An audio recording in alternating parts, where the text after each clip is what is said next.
Rochester has a decently sized Ukrainian community, many of them who have family overseas, all keeping an eye on the situation there. Amel Elhel joins us now in studio with more. Amel? John, today U.S. officials are urging the Russian foreign minister that invading Ukraine would be met with severe consequences. And for many Ukrainians living in Rochester, they fear for their family who reside in Ukraine, saying Russia's attempt to invade will only hurt them as an independent entity.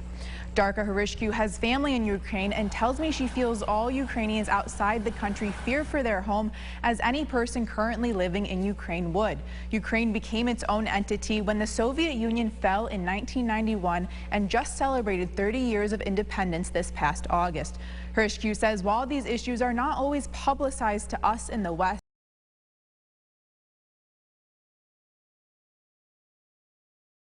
capturing the Crimean Peninsula.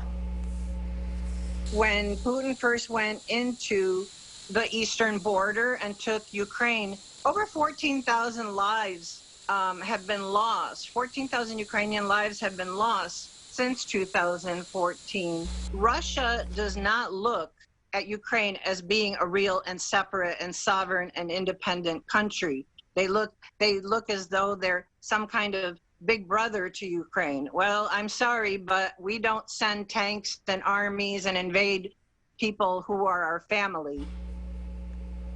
Harishku says the Ukrainian American community in Rochester will be planning a protest at some point in the near future.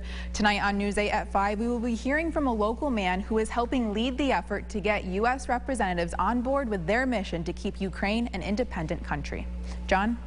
Amel, thank you very much. Family members of embassy personnel in Ukraine were ordered out over the weekend. Meanwhile, President Biden has said that Russia derives much of its money from exporting natural gas to Europe and hinted that an invasion of Ukraine could cost new sanctions which would cripple its exports.